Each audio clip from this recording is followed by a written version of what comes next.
I have to bring it closer to us.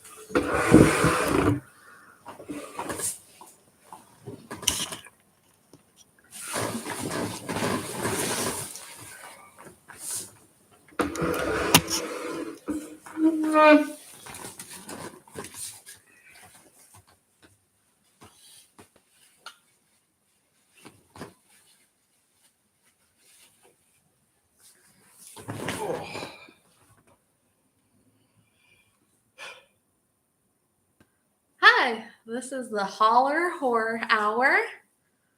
We're live? Yeah, you're the one who pressed for live. I wasn't sure if it had a timer or something. Nope. We are. This is the Holler Horror Hour. It's our first time. We don't expect anybody to be watching, but we're gonna do it anyway. We're gonna talk about horror movies. Well, this podcast is not focused on movies specifically. It's like the horror genre. But today we are going to talk about our top 10 favorite horror movies and just kind of a more like get to know you, chill, really us getting used to the camera and going live is a big part of it. So yeah. I'm Benzie Holler. This is Devin Holler. And we live together and we love horror and our I'd say that's part of how we like connected at the beginning of our relationship. Actually, like our fourth date was over a horror movie too. Yeah, the first movie we ever watched together was Cooties at a local theater called The Loft. And yeah. So we're lifelong horror fans and now horror friends. We horrify each other daily. Actually, that is pretty accurate. I don't horrify you. Yeah, you do. I horrify you right back. I'll bite you. See? Horrifying. Today we watched Renfield at the movie theater. Yeah, it was actually pretty good. I would not classify it as horror. Well, it was. I would say it's pretty good because it was good at being lighthearted and funny. A lot of blood, but like obviously like overly fake blood. It did a good job of hitting some like emotional spots. I thought like I was like actually sad when Dracula wiped out Renfield's support group. Oh yeah, I was. Carol, no. Well, spoilers, I guess. Yeah, it's been out for 2 days. Everybody saw that coming. That was in the trailer. I know. I don't watch trailers, so I didn't know that. I was completely shocked. How did you find out about the movie? Oh, I guess I saw it in the theater with you. I don't intentionally watch trailers. But you saw the trailers. I didn't remember that they killed I was completely surprised by that. In any event, it's not. I thought it was just okay. I think Devin liked it more than I did. I thought it was fun and cute, but a little overly tropey for me and not like in an interesting way. A great cast. I love Awkwafina. Yeah, she did really well. She was probably my favorite person in the movie. So Nick Cage does this. Nick Cage does really well in roles that are basically handcrafted for his particular brand of acting, and this role was definitely built for him. Yeah, he did good in this like camp funny Dracula. I thought there was a bit of I liked in general the homages to the original Dracula horror movies, like from the Black and the like Nosferatu, the Bela Lugosi days and everything. And I think even at one point, I can't remember the main actor's name. But like, I think one of he does like a little Renfield laugh that I think was like an homage to like the earlier Renfield laugh. I actually wish they had made him creepier. Yeah. Like, I felt like he was a little too normal. Yeah, even his hair looked like, it was to the side. He definitely didn't look like Renfield will typically look in a Dracula movie, where like his hair isn't like comb to the side at all. Like he makes no attempt at that. It'd be like completely like all over the place, and he'd look a lot more gross, I think. And I also wish he had more of like an accent or something. I don't know. But yeah, it was okay. It was fun. I was really excited about the trailer we saw that I was shocked was a vampire movie, that Boat. Oh yeah. There's another Dracula movie coming out. How about that? What was it called? Oh, the last voyage of the Demeter or something. Yeah. Well, then when during that trailer, I was telling Devin, I was like, I remember the movie Ghost Ship coming out when I was a kid, and that movie terrified the fuck out of me. And I kind of want to watch it as an adult because I wonder if it's still scary. That and like Rose Red was really extremely scary to me as a child. I never saw Rose Red. It had like a room that was like all mirrors, and I was like, oh my God, I want that room when I grow up. And now my house does have tons of fucking mirrors. Yeah.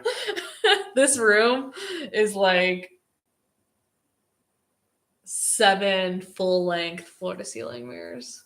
But yeah, I'm a mirror girl. Probably for next video, we shouldn't do it in this spot again. That window behind us. Yeah, well, we need better lighting in general, but yeah, we'll figure out a spot. But that's why we do it. Every time we'll get a little better. Hopefully. All right. So we thought a good thing for our first episode would be to talk about our top 10 horror movies. Devin originally said top 5. I wasn't capable of doing that, so we had to do top 10. And these are in no particular order for me personally. Not really for me either. Because they're different categories of horror. It's like, I think my favorite movie is just at the top, and the other ones, yeah, they're different flavors, and I get different things out of them. Yeah. So you say your favorite first. You want me to say all 10 or just first? So my favorite is... We'll go back and forth. My favorite is The Thing, 1982 John Carpenter's film, The Thing. That's my favorite movie overall. So that wasn't a difficult pick. I have never seen someone have a favorite movie as much as Devin has a favorite movie. He will watch The Thing many times a year. Anytime it's at the theater, will convince anyone who's willing to watch The Thing. And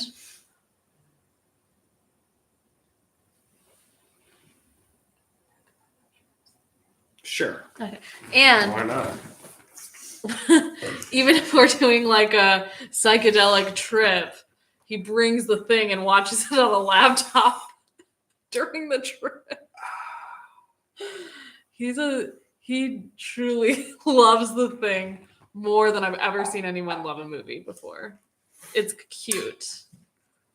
Even though it has admittedly messed up my enjoyment of The Thing a little bit. I used to like the movie, and now I find the thought of it a little exhausting, which actually makes me feel kind of guilty because I want to share in your love. But I do love Amicio Montoya's music. What's his name? No,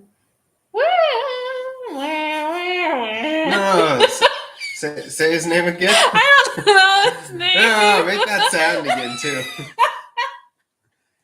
Ennio Morricone. Yeah, that guy. his soundtrack.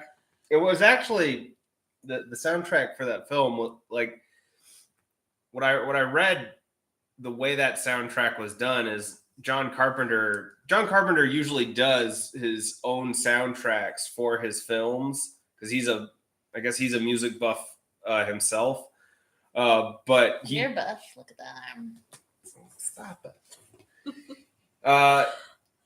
He was really a fan of Ennio Morricone's work, so he reached out to him to like help do the soundtrack for The Thing, and I think Morricone just made a couple riffs and sent it to John Carpenter to kind of use however he wanted. And I don't remember the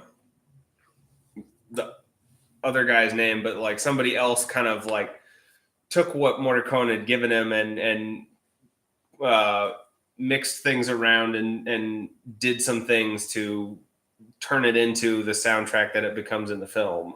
Yeah. That Good, the Bad, and the Ugly song is like probably one of my favorite songs that exist. I have it like almost every single playlist I have that's not a sing-along playlist, I have that on. How would you say it goes? The Good, the Bad, and the Ugly? Say what goes? Like, what do you like make the sound of the song.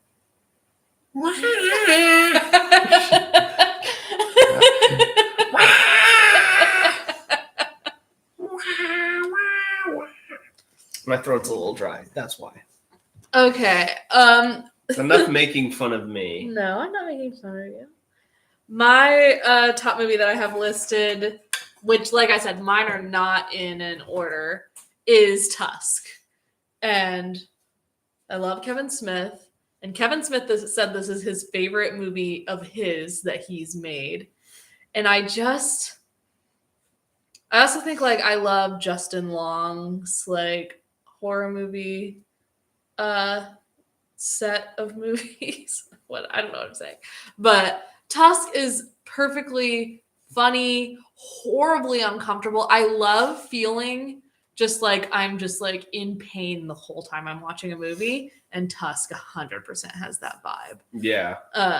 Also, it's like it's camp, but it's real horror at the same time. Well, like one of the things that movie does really well is like it's got so many memorable characters. Yeah.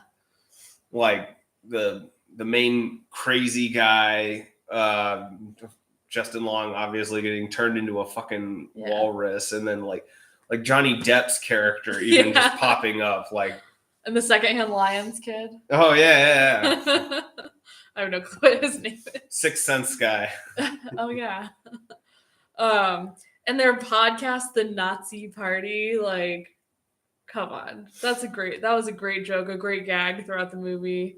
Him fucking the girl. I love that movie. And then at the end, feeding him the fucking fish. I have tried so many times to get other people to watch that movie, and it's so hard to get people to watch it, but I'm like, please. Okay, we can do your next one. I love Tusk. I love it. Next one is Alien. Obviously, that's a very popular, very well-known, very well-received, a pretty easy movie to have on any top 10 list of. And it's on my list too, actually. I think on any top 10 list of movies, horror especially. Oh yeah. And a sci-fi horror, it's probably number one on most lists. Yeah, probably on a lot of lists. Like it and for good reason too. Like they just do there's so much about it that kind of like established a lot of like tropes that we now see in modern horror movies today of like before The Thing came out, that was a movie where like we're fucking isolated on a spaceship with a killer alien. What the hell do? We can't call for help. We don't seem to have any resources. We have no direction. Everything we seem to try like just completely comes up with bubkus. Like, what in the hell do we do here? Yeah. And like, so yeah,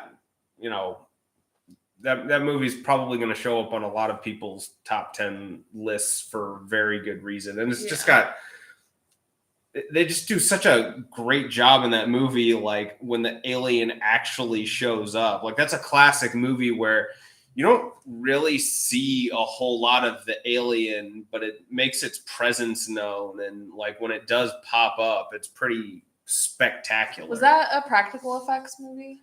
I think so. I mean, Yeah, it was the like aliens 79. hold up, right? The movie was in like 79. So Wow. it was either like, I think it was either a puppet or a guy in a suit.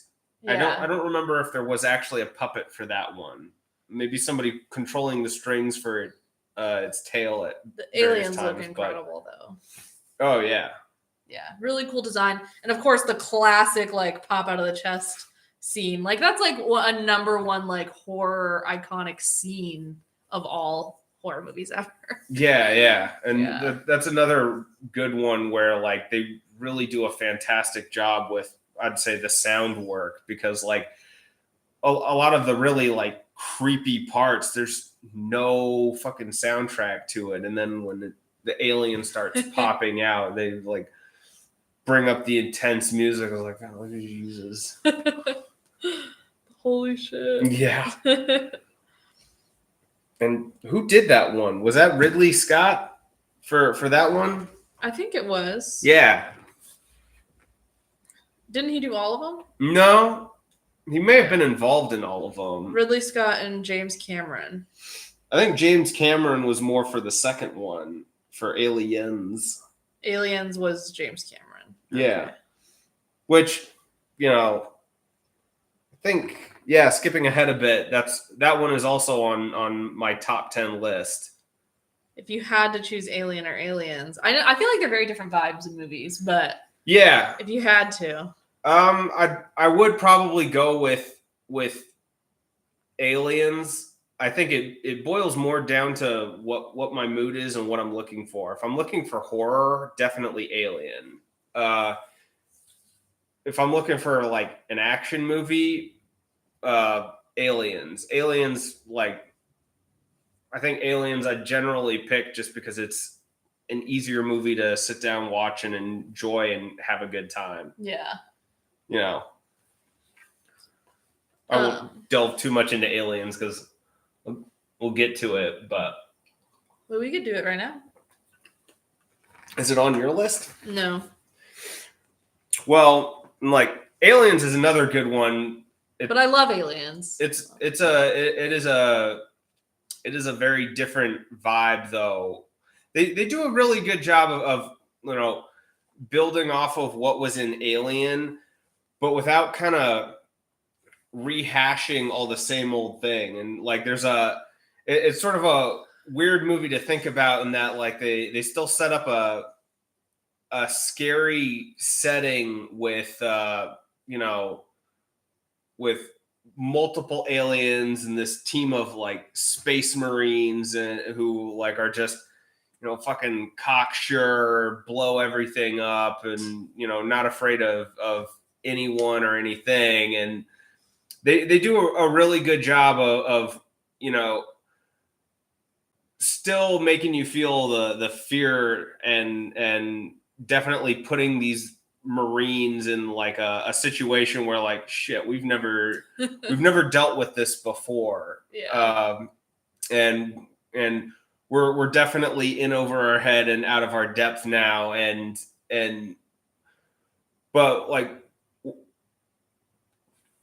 one of the things that makes it great is they still find a way to make it a fun action movie, a fight for survival and whatnot. Yeah. And fucking Sigourney Weaver just kills it in both roles. Oh, absolutely. Like, she's fantastic. Well, it's the same role, 2 movies. Well, yeah. I guess that's true. Well, in that same spirit, a Pitch Black. Oh yeah, that's also on my list. Yeah. Freaking Vin Diesel in that. Like, well, Pitch Black is, I think, what really makes there are 2 things that really make Pitch Black.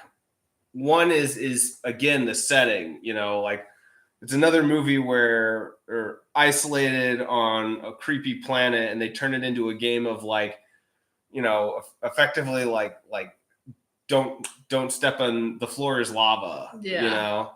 God, that one shot from above where they're like all walking in the dark, and then for 1 second it's like light, and you can see the hundreds of fucking like alien dogs around them.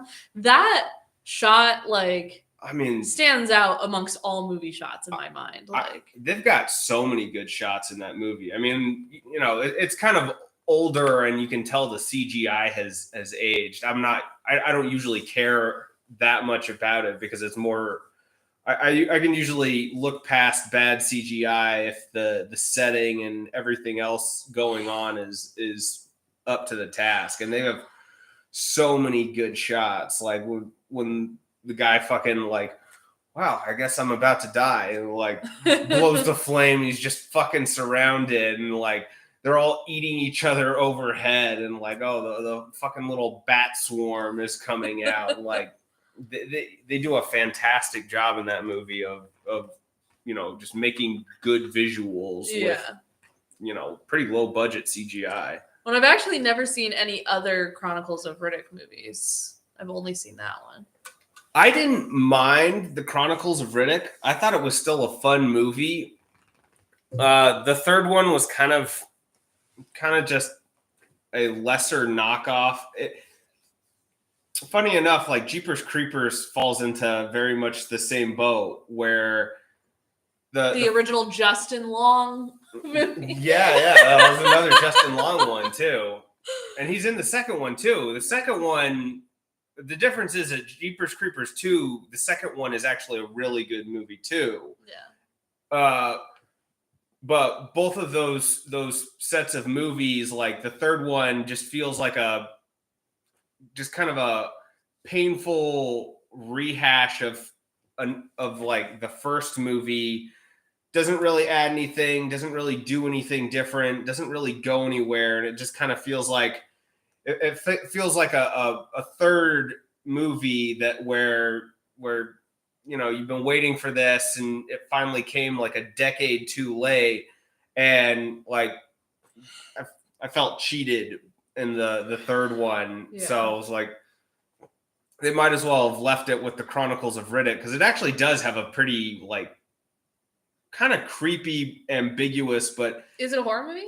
No, it's not a horror movie. It's much more in the action category, because it focuses a lot more on Riddick. And that's why, like, I think Pitch Black is part of what makes Pitch Black a really good movie. Isn't just the setting, but like what they do with the three main characters, to me, is also one of the things that makes that movie stand out, where they do a lot of subverting of expectations of what's going on, who's actually who, and like what's going to happen. Where, like, you know, at first you start with, like, you know, kind of three important people. There's the main chick, there's that bounty hunter guy who you think is going to be the, you know, your standard action hero step in, and then Riddick, who you think is going to be like the main villain or something. Oh, Riddick's not the hero? Well, I mean, he becomes the hero, but when you watch the movie, like that's not how they set it up. They very much set it up where he looks like he's going to be like a villain that they're going to have to maybe trust or team up with or something. And then they do things to kind of swap roles around and everything. And that whole dynamic with those three actually makes it part of what makes it a very interesting film. That reminds me, one of the things I found mildly disappointing about Renfield, which I realize this is kind of like an unrealistic standard to even have for that movie, but watching the fight choreography after having just watched John Wick. Oh, yeah. It was like, that was my thought, too. Yeah, I was like, man, you know, this choreography, if it was just like... I feel like I should just watch John Wick again. Can they just get the John Wick guys to come choreograph these fights? It's your turn. It is again? Yeah, I said Pitch Black. Okay. Evil Dead 2. That's also on my list. I have to say, I actually can't totally choose between Evil Dead and Evil Dead 2. There's like, in my brain, they are like one movie, and I think of all the iconic scenes from both of them as a single movie in my head. And then when I watch either of them, I'm usually like, oh, where's that scene? Where's that scene? But the thing is, it just belongs to one or the other. Yeah. But Evil Dead 2 is kind of a remake of Evil Dead with more experience and funds and stuff. So I don't fault myself. Well, I mean, I think I would take Evil Dead 2 over Evil Dead 1 pretty much any day of the week. But,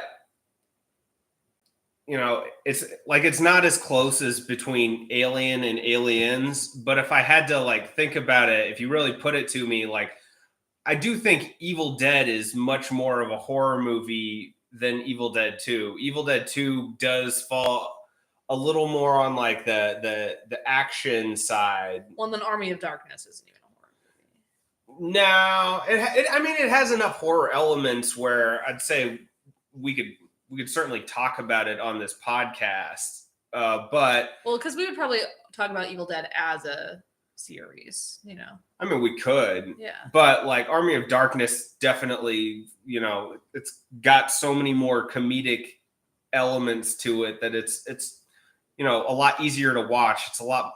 I would argue that one's a lot more kid friendly, but it definitely has a lot of still horror elements. Yeah. The Ash versus the Evil Dead TV show knocked me out of the fucking park. You know, you don't expect like a TV show after a movie series like that to be good, but they fucking did it with that show. I mean, because it's all the same people though. Yeah. Like they got Bruce Campbell back. They got and it's still oh fuck, what's his name? The director, Sam Raimi. You know, it's Sam Raimi working with Bruce Campbell again. Like they just knew what they wanted to do. They know what they like. And it's so funny. I took my brother to a Bruce Campbell book signing because I have a few of his books. And my brother, who also is a Bruce Campbell fan, it was like, oh, what did you bring for Bruce Campbell to sign? And it was his Spider-Man 2 video game where Bruce Campbell is the voiceover.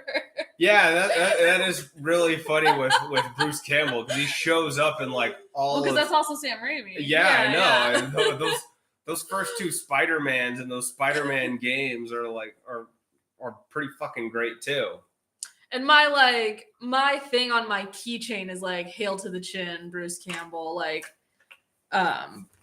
we're Bruce Campbell fans. Oh yeah, through and through. Truly a man among men. Yes, and it was really cool living in Detroit for a while. We got to go to the 30-year anniversary of Evil Dead at the original theater it screened at, the Redford. And that was just like such a cool night. I bet Bruce Campbell's like a really awesome guy to hang out with, but every time I've seen him in person, he looks miserable to be there. So it is my guess that he does not enjoy fan interactions. I mean, though, like the night we went there, someone got in an accident. He did like come out to. They had to be like wheeled off or something, and he actually came out to like say hello to them before they got wheeled off. Yeah, I mean, I think he cares about people. I just don't think he likes sitting at a table and doing like lines of fans, which makes sense. I mean, I think that could get exhausting for anybody. Yeah. I remember a long time ago, I went to his website. This was like over 10 years ago. And I went to a website. I have no clue what it says now. And it was like, I will not come to your fucking wedding. Like, only contact me for like serious, like B movie roles. Oh, I was like, oh my God. He's probably like, so many people love him.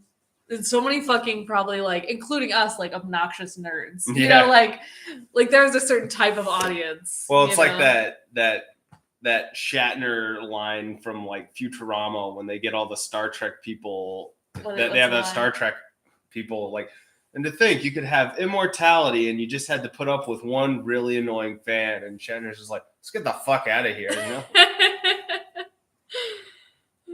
Yeah. You said Evil Dead 2. Okay. Midsummer. This movie, will you go grab my Midsummer bear? Please. God. That thing creeps me out. When I saw Midsummer, I'm a lover of cults. I'm a lover of like vulnerability activities.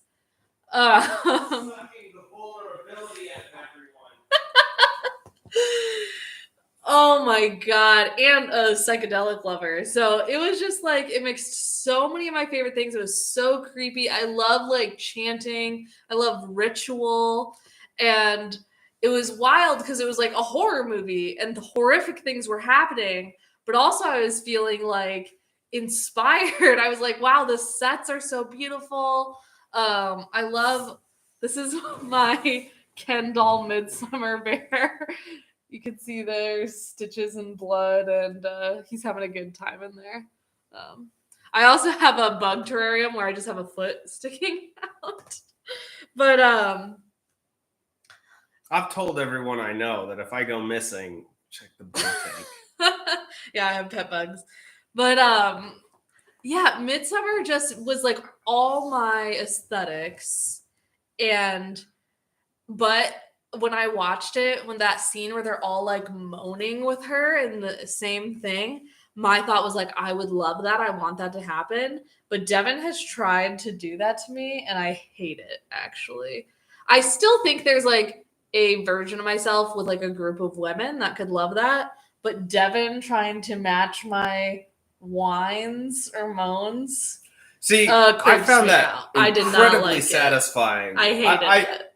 I did love Midsummer. I thought it was a great movie, but when I saw that bit horrified me. Like, oh my god, that seems like the most terrible thing in existence. Like I'm in pain and in suffering, and now I've got these fucking mimickers like fucking mirroring my sorrow back at me. Like, shut the fuck up, get the fuck out of here. What are you doing? You hate empathy. So when I tried to do that for Benzie, which she said, "Oh my god, I would love that so much." I didn't mean oh, from yeah, one. I guess not.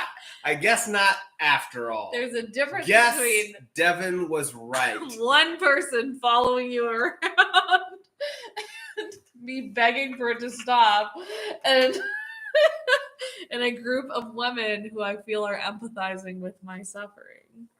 That's sexist. Yeah. Anyways, I love this bear. I hate that bear. Give him a hug. No, get away from me. Give him a little hug.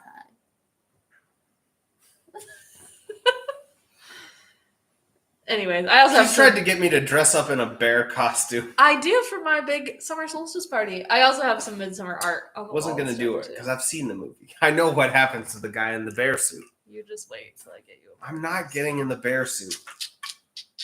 Get one of your other boyfriends to get in the bear suit. What's next on your list?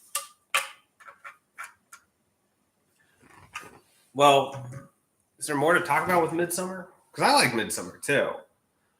I feel like every time I watch it, I discover something new. I remember I've seen this movie a lot of times. Probably maybe the second most movie I've ever watched, which is crazy because it's newer. It's not that old. Yeah.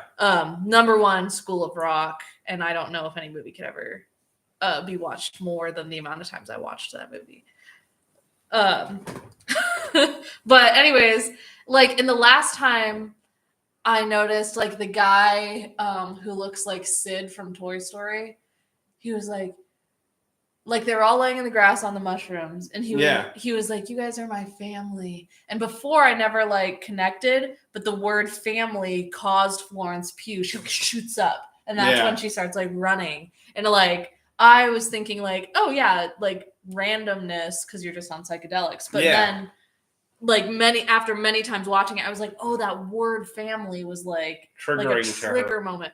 Anyways, that's just like one little detail. I feel like every single time I watch it, I notice more things and love it. Yeah.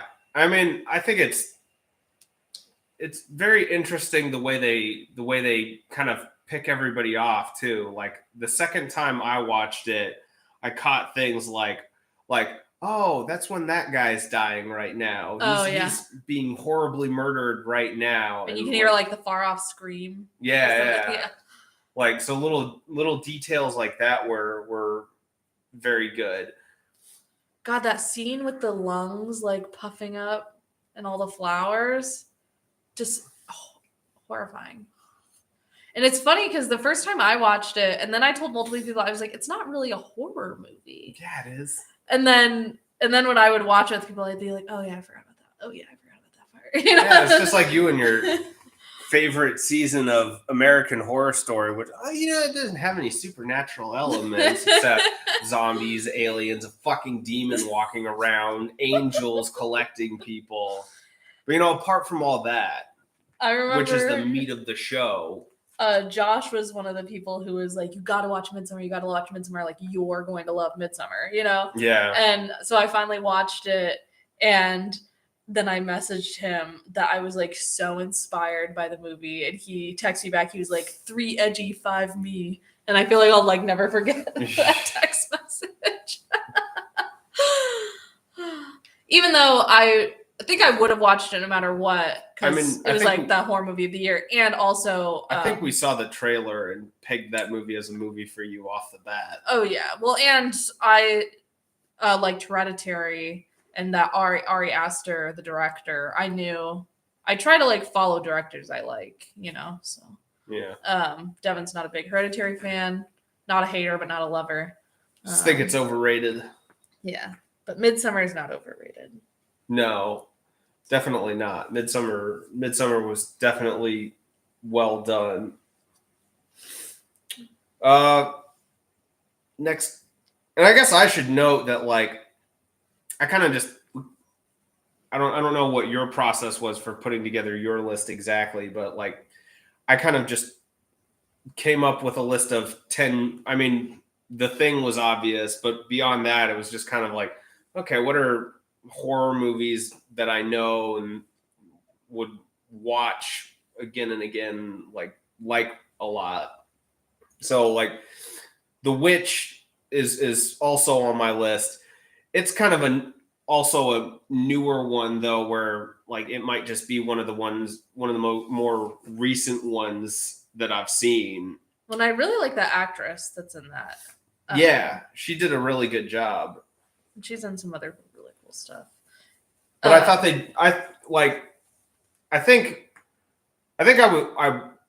one of the things that stood out to me in that movie was that like I found it on a night when I was craving like specifically a witch movie with witches doing witchy shit.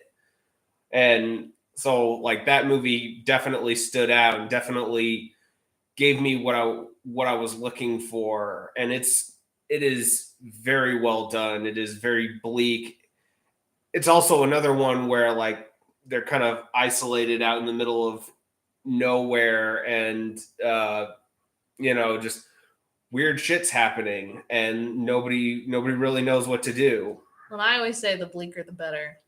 It's a weird movie also because like, but it has a happy ending. Yeah, I was about to say like it's kind of a weird movie in that like the devil wins and you kind of root for him when you know everything that you know about the family by the end. It's like, yeah, fuck those people. Yeah, she's better off this way. Yeah, she's a free witch. Yeah, now she can fly.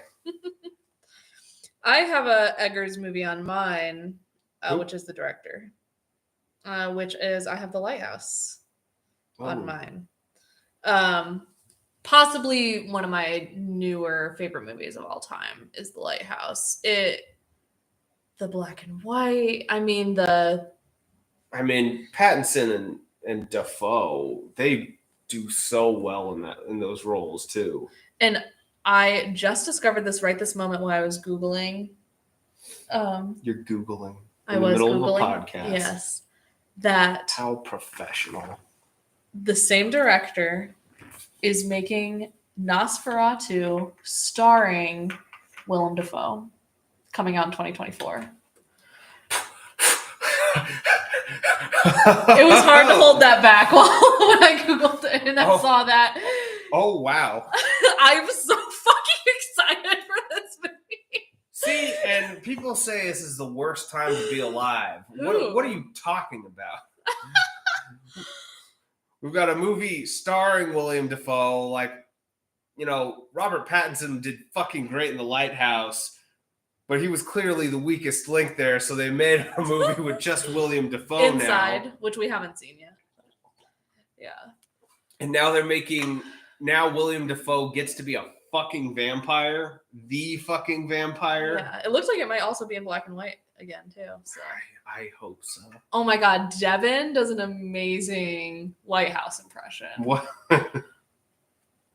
Your Lighthouse impression. I haven't done it in a while. I haven't seen the movie in a while, too. So it's not going to be good now. Last time I was just tripping on that beach with a few people. Oh, and yeah? you remember I was like, send me a recording of your Lighthouse impression. We all listened to it like so many times. We loved it so much. I made you do that and another one. But yeah. Devin's really good at it when he practices it, I guess. Oh, it's very sexy. Well, it's been a while since I've seen it, but God, that movie's so good though. It's like 2 characters, incredible set. Nothing happens, right? Like, it's hard to say. They just like slowly go crazy in a lighthouse. There is more to it than that, because I think the storm, like that storm hits them and it starts like hitting them really bad. The food starts to run out. Even the lighthouse is flooding by the end, I think. Yeah.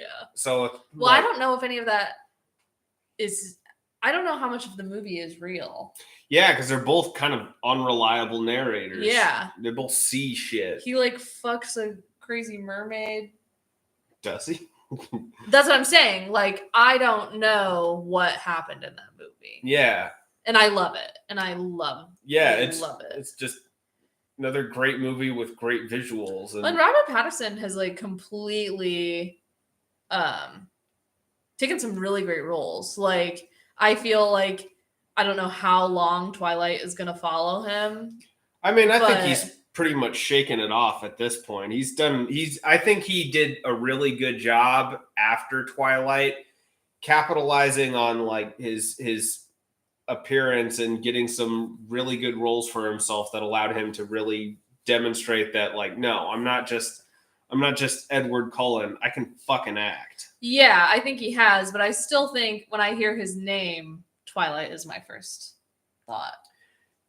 Well, and then I have the thought, oh, he's done a good job of breaking free from Twilight, but clearly not such a good job that I'll ever forget that he was Edward Cullen. Well, and but also I'm a girl who was in high school and I do think that's hard to forget, but it's like, I think it's like an even better version of what's it called? Daniel Radcliffe?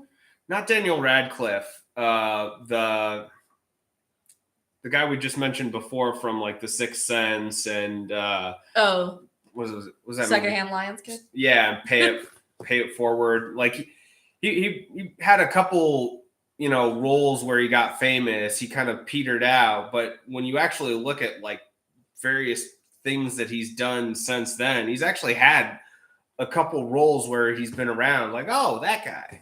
Yeah. Like, and Pattinson, like, I think that's a hard comparison. Then Pattinson has like outshined that. Well, that's why I mean, like, he's an extreme version of that, because like you might still remember him from Twilight, but like he's definitely like collected roles and built a very, very substantial resume for himself. And Daniel Radcliffe has too. Yeah. Yeah. I think the main problem for Pattinson versus Radcliffe is that the Harry Potter movies weren't quite as notorious. They weren't bad. Like, people didn't hate them in the same way that they hated Twilight. Well, they weren't as bad, and I think the source material also just didn't quite get as weird to adapt. Like Twilight, the books just had some. Yeah. I never read them, but from what I've heard, they had some kind of weird shit in them. Kristen Stewart too has made some cool stuff. Not as familiar with her. Yeah. And what she's done since, but she did this one with Jesse Eisenberg. It was called like American Ultra. Yeah. You didn't like that? I thought it was good. I liked it. Yeah. But that was also kind of a movie. I enjoyed the movie, but it kind of slipped under the radar. Yeah. Moving on, back to horror. Okay. I guess it's my turn. So next movie on my list is Godzilla, the 1954 movie. And we definitely will be doing a Godzilla month at some point. There's a lot of Godzilla to watch, and not. It's a weird one to peg all of it as horror, even though, like, you know, I think just about every single movie does have a giant monster that's trying to destroy shit and destroy everything. Even when Godzilla's the good guy, it's sort of like, you know, is Terminator 2 an action movie or a horror movie? Yeah. You know, it's a little more unclear there. But like the original Godzilla, the very first movie made, is most definitely a horror movie. And that makes my list because it's the one that I don't know that it's my favorite Godzilla movie, but if I had to pick one Godzilla movie that's to like show somebody that like no, Godzilla isn't just, you know, some goofy monster that you know, that's kind of become a parody of itself, where they, like, you know, reuse clips from like the same movie over and over again very clearly, reuse clips from other movies, even where like you'll see Gigan show up in a movie where Gigan wasn't supposed to be there, you know, something like that. Like the original Godzilla was like a serious film made by serious people who wanted to, you know, make something about the horrors of nukes, of nuclear bombs. Well, and the Godzilla movies were a huge inspiration to Guillermo del Toro. I remember watching an interview with him talking about like him growing up loving kaiju movies, and that's why he was so excited to do. And I mean, Godzilla kind of started off the whole. I don't know if Godzilla was the first like giant monster movie, because there were a number of giant monster movies, but when you think of like giant monsters, Godzilla is certainly one of the ones that King Kong pops up. And like, I mean, beyond that, there was like a giant octopus movie.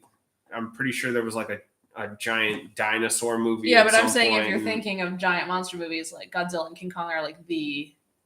I'd say probably Godzilla more so even than King Kong.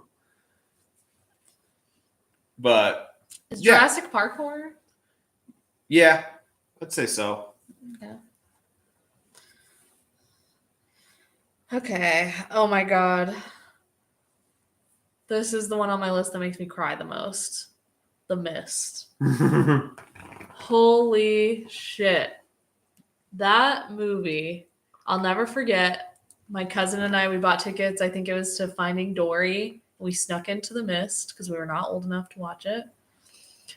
And we were in the theater. It was before there was assigned seats, you know.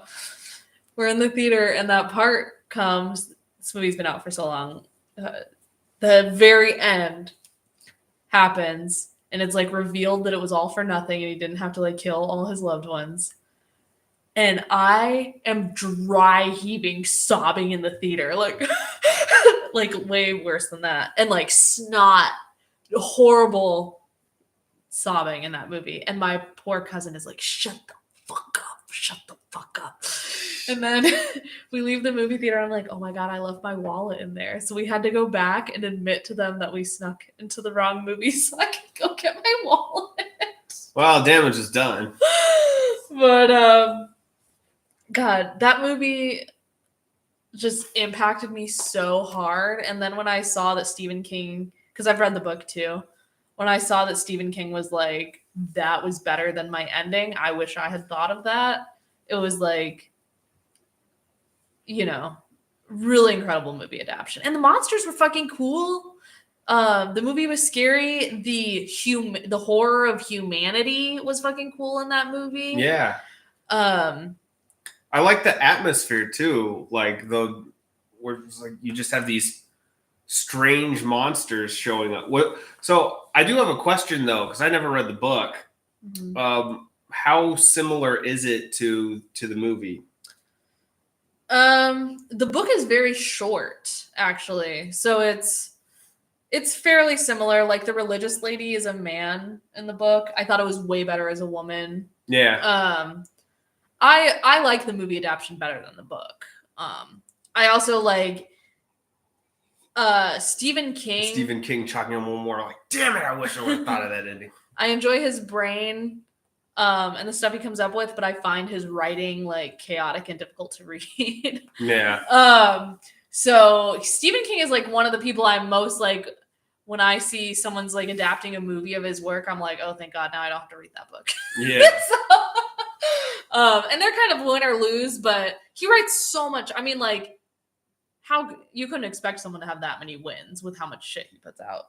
And by shit, I mean how much he puts out. Like, I think Stephen King has created lots of brilliant stuff. So yeah, I think he's definitely a man with a lot of really good ideas. I think he's even created like his own kind of universe actually around his works.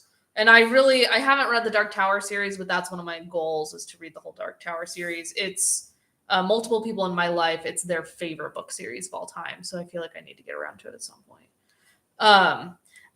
This does remind me though, one time for the podcast, I think it would be fun for us to read all the Goosebumps books and talk about them and like rank them.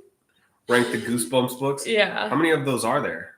I think like 30, but they're like one sitting books. Yeah, they're not horribly long. Yeah. I had something I wanted to say about The Mist. I can't remember. Oh, I did think it was funny, like the actors that showed up in it too. It's got a pretty good cast to it. Yeah. Like the main guy is I've seen him in some other stuff, but like Carol from The Walking Dead shows up. One chick I recognize from actually the Chronicles of Riddick. And I think there was somebody else in there. I know there's at least two other pretty well-known actors that show up in the movie. I really like it when movies let women like die ugly. Like they had the cute store clerk. She got stung by that wasp and her like whole body like puffs up. You know? And there's just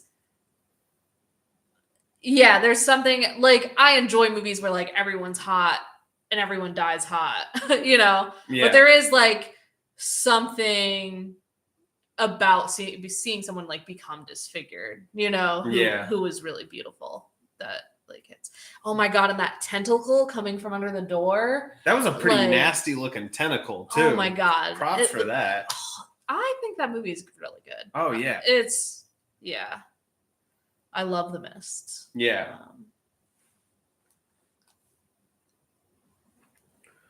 We also watched the TV show The Mist too. It only got one season, and did I watch that with you? Yeah, we watched it together. Remember there was the cult lady, the lady who like kind of started at odds with a priest, and then she ended up like overpowering the priest through her faith and like started a cult around the mist and like ended up feeding everybody to the mist. I don't remember that TV show existing. So it was okay. You're positive with me? You watched it? I am absolutely positive, but it's also not surprising that you don't remember a fucking thing about it. I do have bad TV show memory. But it had that lady from she's also in American Horror Story. Jessica Lange? No. Other lady. The old lady. The maid? The maid. Oh, okay. Yeah. Okay. Well, the movie was powerful. That TV show was forgettable. So. Yeah, that's probably why it got canceled after one season. They also went in a very different direction with it, where like they had the mist create your worst fears or something, and like the mist was almost like a living entity that would suck the life out of people. So, yeah, very different direction. Yeah. All right. Night of the Living Dead, George Romero's horror film. It is in black and white. I think it's actually the first movie too where like a black guy got the leading role. So it's kind of famous in that regard. But George Romero's like since become known as the zombie guy. He's made a lot of zombie movies. He's made how was it called?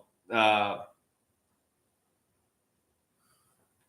of the Dead. Oh, okay. Dawn of the Dead.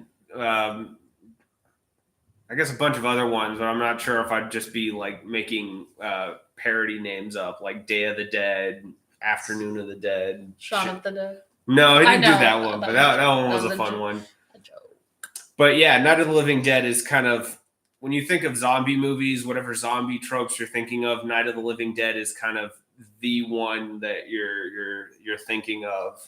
Well, I think that's something kind of harder with the old movies. Like if I think of like Alfred Hitchcock and stuff, is when I watch it with today's eyes, I'm like everything's very predictable. Is because like those movies like created a bunch of those tropes.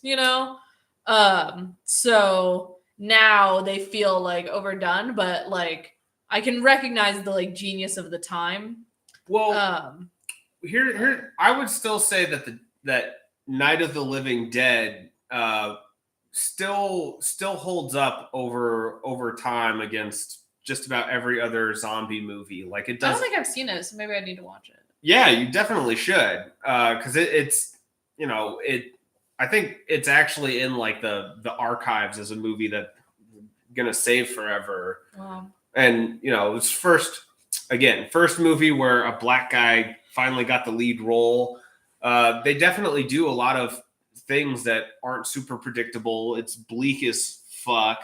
Like it gets, and they have some they do a really good job of making some like really memorable, like grody, horrific scenes to watch. I won't spoil it for you. Thanks. Actually, but like yeah, there's definitely a lot of that movie scared the shit out of me when I was a kid. And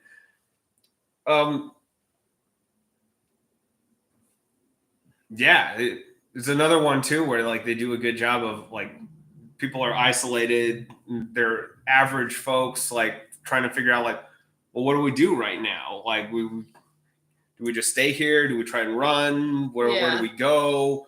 What is going on? What can we do? Where can we go? How do we run? Like, the fuck do we do?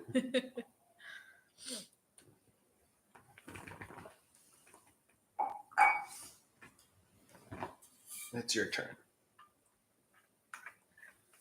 Okay, next I have Bone Tomahawk. Holy shit. Yeah. Kurt Russell. Yeah. And that I love. What more need we say? That movie I watched too when I was learning that I loved Westerns. Because I thought I hated Westerns. And then I realized I loved Westerns. And then I was like, oh, let's watch my favorite movie, Butch Cassidy and the Sundance Kid. And I watched it. And after my new realization, I was like, this is a Western. This is a fucking Western. Like this whole time, my favorite movie has been a Western. So I don't even remember you saying you don't like Westerns, because I feel like I would have like, Butch Cassidy and the Sundance Kid is a Western, right? Sometimes you don't realize things. I thought it was just a cute non-monogamous movie. I love that scene where she goes, but if we met first, what do you think would happen? Do you think we'd be together? And he's like, we spent all day together. What do you mean? I love that movie. Anyways, that is not a horror movie. No. But Bone Tomahawk is.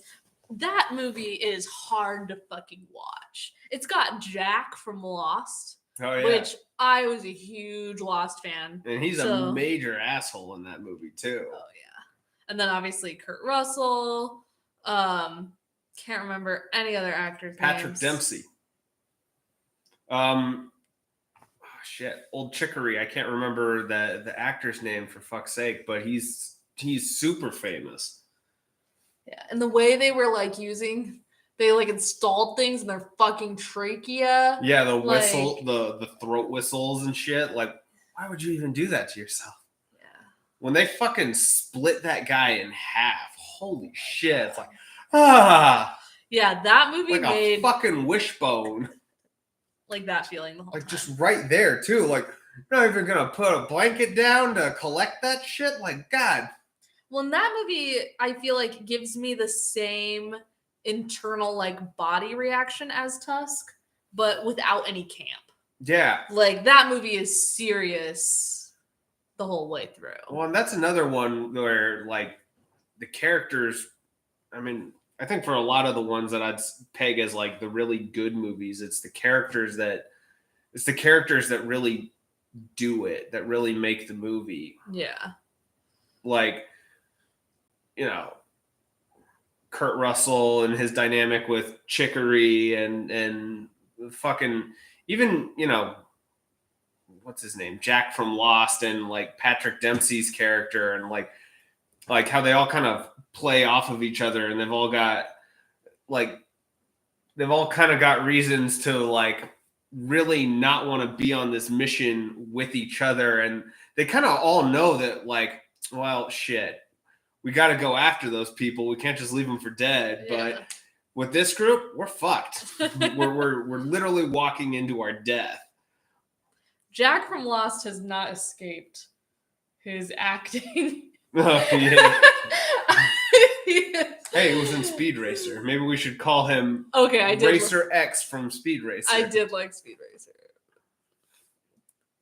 But yeah, Bone Tomahawk, incredible Western, incredible horror movie. Yeah. Are there any other like Western horror movies you can think of off the top of your head? I know of one called that was also a very good movie called what was it? I think Burrowers or Diggers. I think Burrowers. But it's basically this movie where it's actually a very similar setting, strangely enough, where some people get kidnapped. There's like the law at large that's kind of more this big army that's more interested in going about things its own way, and it mainly follows this smaller ragtag group that's going off after some of their lost loved ones just by themselves, and they run into dangers and problems along the way. And instead of cannibals, though, it's actually what would they be called? Like they're like these underground spiders, hence the term, the title Burrower. Spider people or spider creatures? Spider creatures, and that movie is also like fucking bleak. It was good.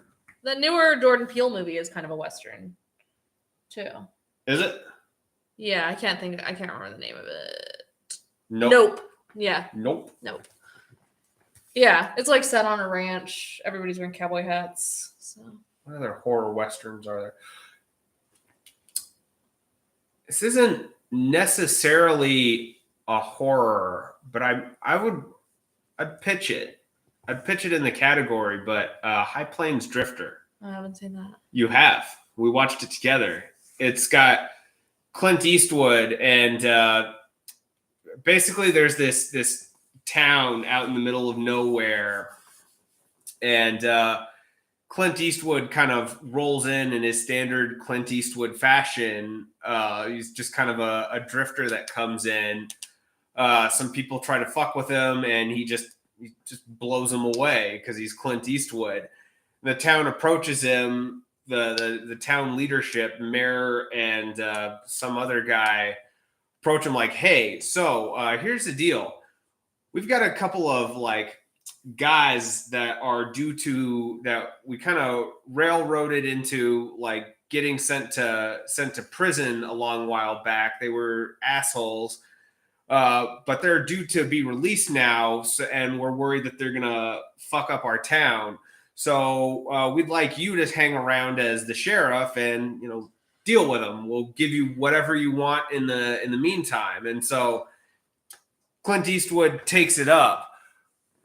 Unlike other Clint Eastwood movies where, he's a good guy that rights wrongs and things, this really is a movie. This is also a movie about characters where you just see how fucking awful every goddamn person in that town is. And Clint Eastwood's character is not a good guy at all.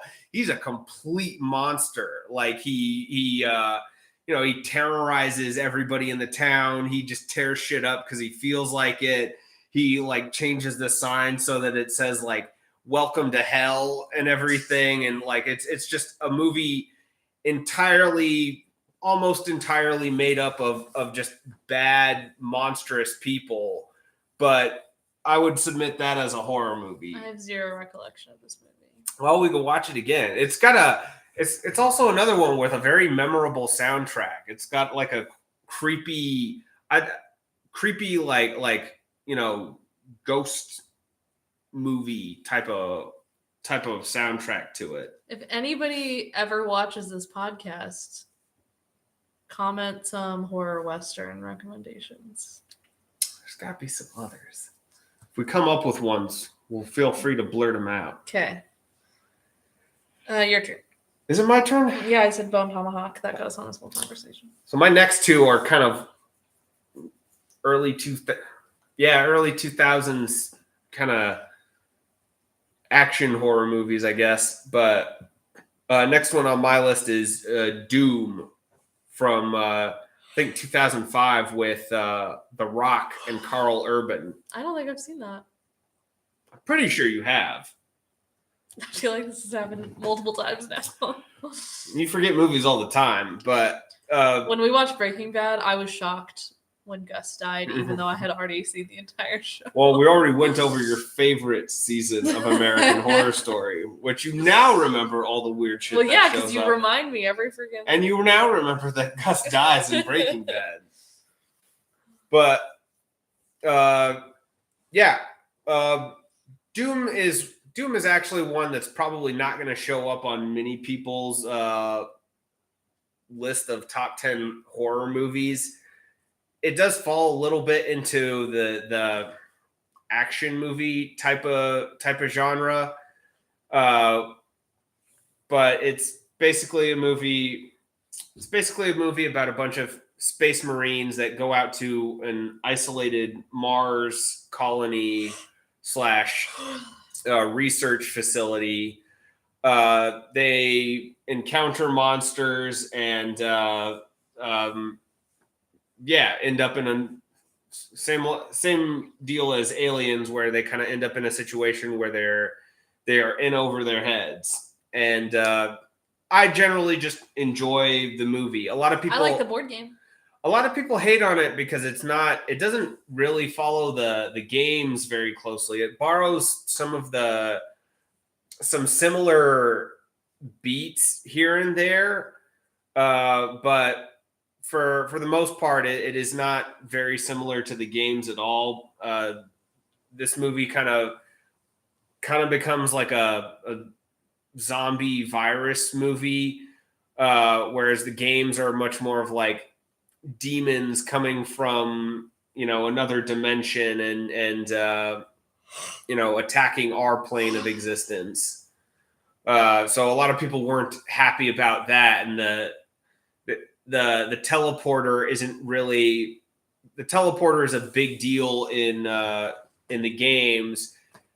In the movie, it's kind of just a thing that gets them from Earth to Mars, and that's it. The Rock is in it? The Rock is in it. I like The Rock in like Scorpion King and the Mummy movies. Well, and modern stuff too. I'm just thinking of like horror. Carl Urban's in it too. Who's he?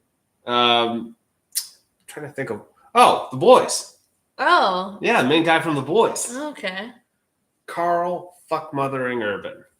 I've watched that guy brush his teeth. Anyway, I enjoy that movie, so yeah. Do you consider the Mummy movies horror? Yeah. Well, I feel like they're more action, but like leaning on horror.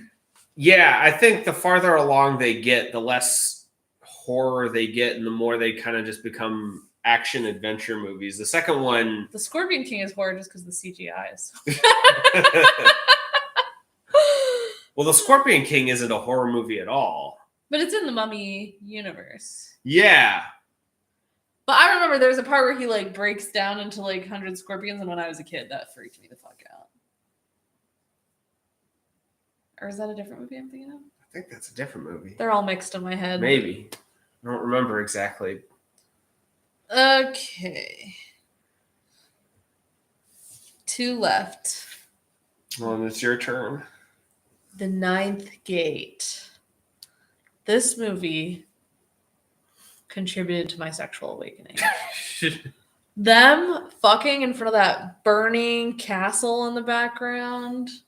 Also, I collect books. It was like a book lovers movie.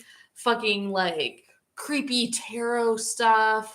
Oh my god. And like young Johnny Depp, which He actually made a couple pretty, or at least, one other, like the Secret Window. The Secret Window was I pretty loved. fucking creepy. Yeah. But the Ninth Gate, like satanic worship, it just like it hit all my notes at the time and has stuck with me. I'll also admit that I masturbated to that burning fire scene a couple times. See? More than once. That scene was fucking hot, man. And I will say, I think one thing I have noticed with like this doesn't pertain to the Ninth Gate. I'm going like older, is there used to be a lot of bush and tits in horror. Why'd you make that sound?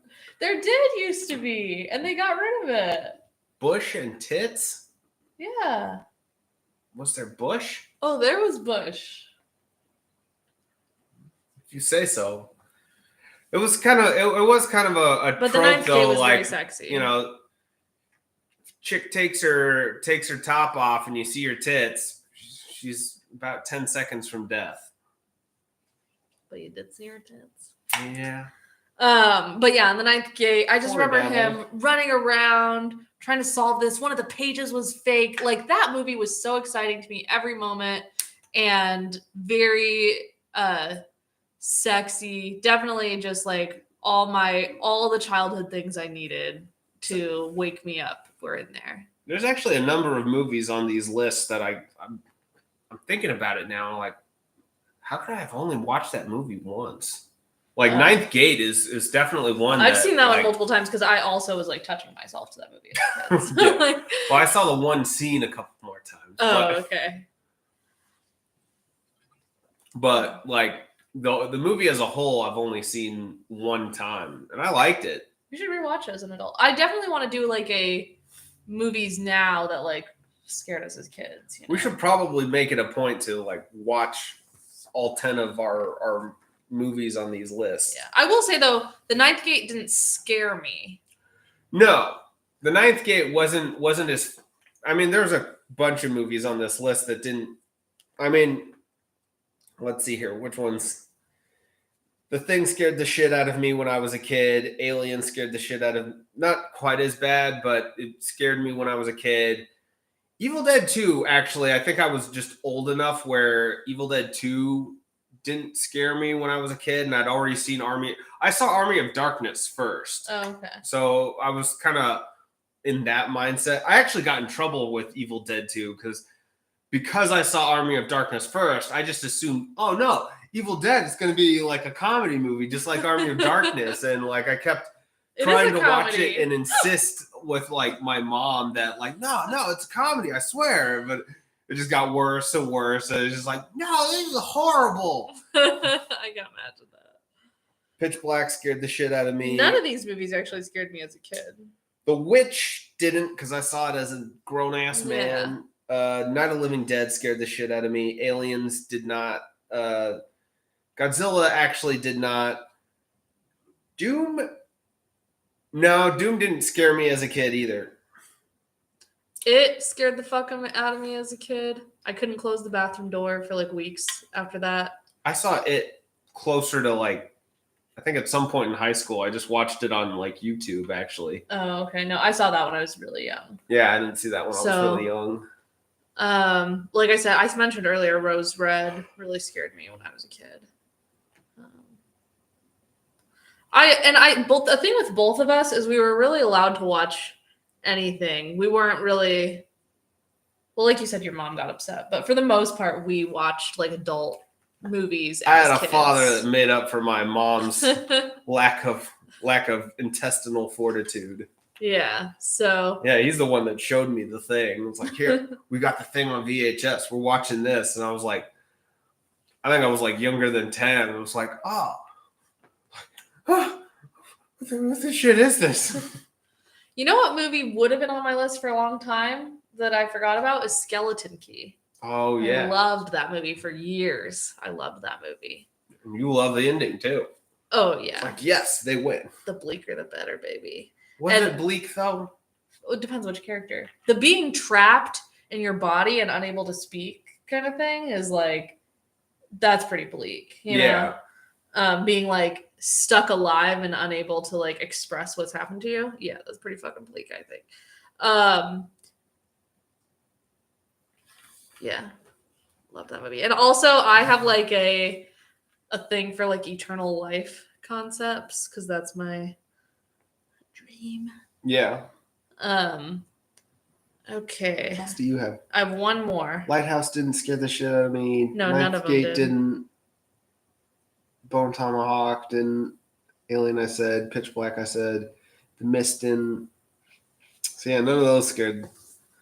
Okay. Last one on my list is Resident Evil. That one I did see when I was younger, and so that one did also scare me as a kid. And like that's another one too, where fans of the game probably don't like it as much as I do. I actually got introduced to the Resident Evil universe through the movie first. When you showed it to me, I didn't watch it till I was an adult. So. Well, actually thinking back, I think I saw somebody playing the games as a kid. I think I remember like people complaining about, oh, this isn't appropriate for children.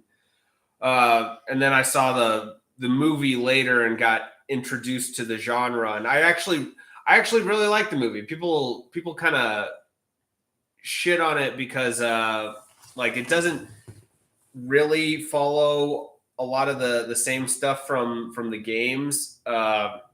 It definitely tells a different story from the games. It's not like beat for it doesn't match the games except in like they show zombies, they talk about the evil corporation and everything, but like they also don't make it like this fucking, oh, we gotta solve puzzles, we gotta figure out how to open this weird ass door. They don't like the movie is very different from the game's atmosphere. Like they've even got Marilyn Manson doing the soundtrack for the movies, which a lot of people also didn't like. I fucking love the soundtrack for it though, and it so like it kind of leans a lot into like action genre again, but like there's still enough there where it has some just great scenes and great like horror elements where like people just get, you establish these like, badass special forces people and they just get cut to pieces, eaten up and torn to shreds as they try and survive through this like horror universe. So yeah, I really like it too because like the way they end it is I think pretty fucking awesome. Like it's a great setting where like she's able to escape from a laboratory and like it's like she just wakes up and sees that like, oh shit, the whole fucking place is destroyed and like everything's just like in complete shambles and like she's just in a fucking hospital gown, just like, well, I've got a shotgun now. Just, yeah, that's a fucking great setting. I remember nothing about the movie except that I was like, oh, fun. Yeah. I enjoyed it. I enjoy you. Okay, I got a final movie now. Reanimator. And that's it. Goodbye. No, Reanimator is. I didn't. You showed me Reanimator, and I didn't realize how many like horror references I was missing until I saw that movie. And like, there. Well, because H.P. Lovecraft is considered like classic horror. Yeah. And it's an H.P. Lovecraft story. I do find his stuff mostly annoying to read because it was like those newspaper things where he was doing issue by issue. So as you're reading it, it's like watching a show. You're like binge watching a TV show, and then every episode has a fucking recap, you know? Yeah. And it's like catching you up. So I find his stuff kind of annoying to read. But I love Reanimator. It's so fun. It's real horror, you know. That the fucking cat. Yeah. Yeah, the smart professor and his head on a tray, like yeah, carrying his own head. I even remember when I saw that. I even remembered back when I was in kindergarten, and one of my teachers like did that as a costume. Like, oh, that's what that teacher was doing. I made a really cool card once too that was all black and lime green cutout of him with the syringe for a friend's birthday one time. That was a really cool effect they did too, with like the glowing yellow like serum that he used. Yeah. The book is very different from the movie too. Yeah. But that movie has some bush in it, doesn't it? I don't remember. But maybe one of the corpses? Yeah, I think that's a great movie. And I love the like creepy roommate trope. Yeah. Especially like keeping dead animals in your fridge. Like that used to be a joke with our old roommate Max. Oh yeah. Because I would keep dead animals in the fridge. And we have this TikTok where they're like, I don't want to know about it. Yeah. And yeah, so but my friend Megan showed me that movie in college, and I remember watching it and be like, I can't believe I haven't seen this movie before. I love this movie deeply. So yeah, that movie is very good. Yeah, there's a reason that's a classic as well. Yeah. I had some honorable mentions listed because those are both of our lists. So I put Old Boy. It's not horror, but it is horrific and one of my favorite movies. Yeah, I guess I'd agree that it's horrific, but I wouldn't call it a horror movie at all. And then Barbarian, but I said it was too recent for me to commit to it as a favorite. But holy shit. When we watched that movie, I like couldn't sit down. I was walking around and I was like, this is a new favorite movie. Like, I can't believe, like, I love this movie. I love this movie. And then I was chasing Devin around with my tits going, Mama. And that's the exact face that he made. Justin Long does some very uncomfortable movies. Yes. And I bet he's a very uncomfortable person in real life. He has a great podcast. It's called Life is Short with Justin Long. Yeah, no wonder he's so uncomfortable all the time. I didn't realize it till later, but when I was like looking back at a lot of movies that I love, I was like, why is Justin Long in all these fucking movies? And because I never really thought of him. He was just like, I consider him kind of like not like a super recognized, like, when I say recognized, I mean, I think most people would like recognize him and be like, oh yeah, that guy. Oh yeah, Justin Long. But I don't think like, I don't know. There's something about him that I feel like he is underrated for his picks and his place in a lot of great movies. So, like that Accepted, I love that movie. And Waiting. I remember Waiting came out when I was in love with Dane Cook as a young person, which I now completely regret ever having that crush, but I was excited at the time. But Yeah, Barbarian was so freaking good, so freaking scary, so creepy.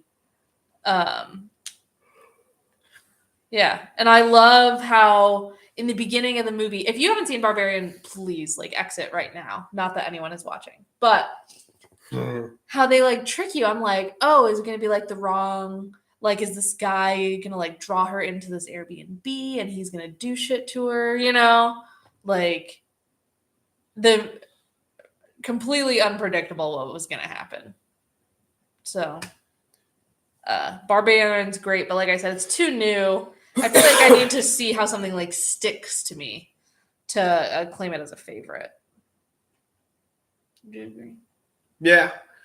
That's part of the reason I feel like weird about some of the movies on my list, just because like I said with The Witch, like I'm not really sure it would really make my top 10 if I went through all the horror movies that I know and like watched them all together. Like it's good, but it might also just be one of the most recent movies that I've seen. Like I'm looking back at another list we made for just horror movies to watch at various times, and like I'd put Invasion of the Body Snatchers, like the original black and white one, up there as an incredibly scary movie. That one scared the crap out of me, and I didn't want to go to sleep after that one for a variety of reasons. Well, and like I love Psycho, and I know it was a horror movie when it came out, but it's hard for me, like my heart, to like feel like it's a horror movie. Like it doesn't scare me at all. You know. Well, I'd say it's a horror movie. It definitely is a horror movie, but I'm saying that's hard for me to put on my top horror movies because like my brain isn't like horror. Oh, the Babadook. Oh my god. The Babadook is good. Yeah. And then there's like, I mean, Jason movies and Creep. Loved that movie. Oh yeah, Creep was really good. Yeah, especially just for like two guys. Actually, maybe Jeepers Creepers I would have put on the list somewhere. We mentioned it, but yeah, Jeepers Creepers 2. I'd take Jeepers Creepers 1 over Jeepers Creepers 2, but that one was also a very good movie. Oh, Goodnight Mommy. That was freaky. Nightmare on Elm Street. Oh, why isn't Predator? I thought Predator was on your list.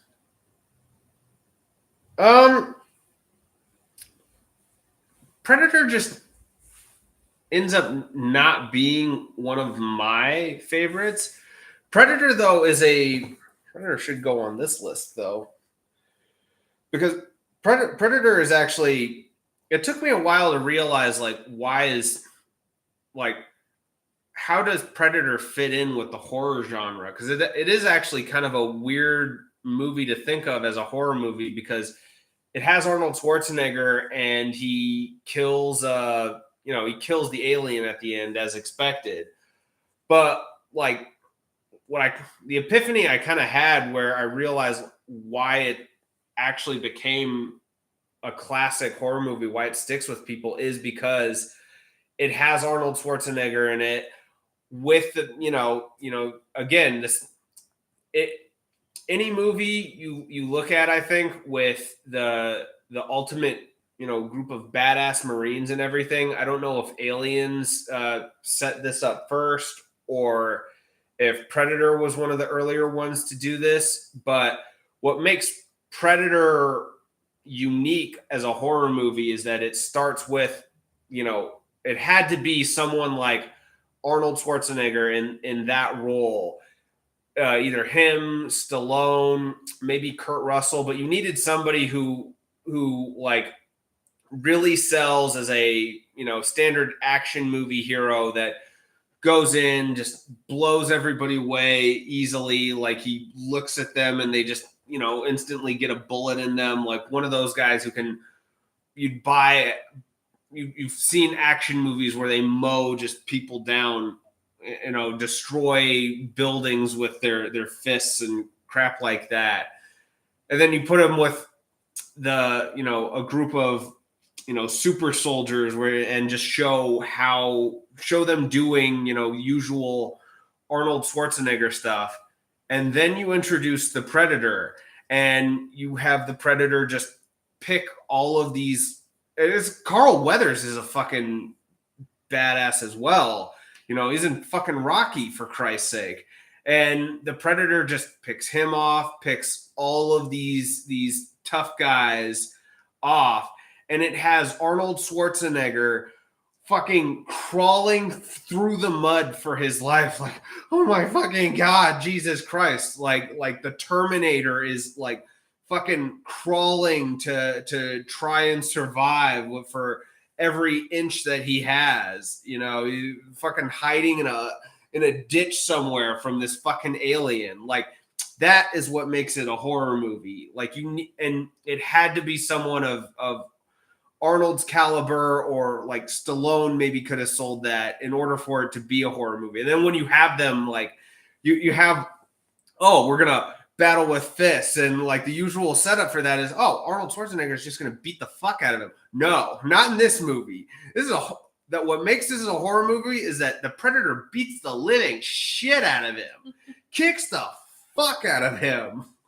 Like, he's just able to like win by getting lucky and outsmarting it at the right moment, and that's it. And then just barely survives. Like, this is the only movie probably in Arnold Schwarzenegger's repertoire where he just barely makes it through without dying when he's like the star leading role. Maybe the other one would be End of Days. That's actually a pretty good horror movie as well. Where it's like the devil comes up and, he shoots him with bombs and everything. It's like, it's almost like a reverse Terminator movie again. But yeah, that's what makes Predator unique. That reminds me, Tucker and Dale versus Evil. Oh, yeah. Like one of my tops for sure. I love the setup for that too, where like they kind of lay some of the groundwork for who's going to be the real villain too. Where it's like, why are you so good at throwing that axe? So, well, those are our favorite horror movies. Thanks for coming to the first episode of the Holler Horror Hour. Ooh. I'm Benzie Holler. I'm Devin Holler.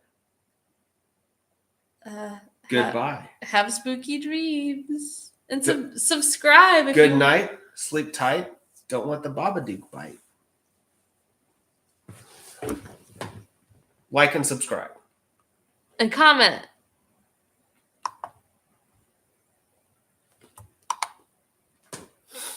Oh, good. One last shot of me picking my nose.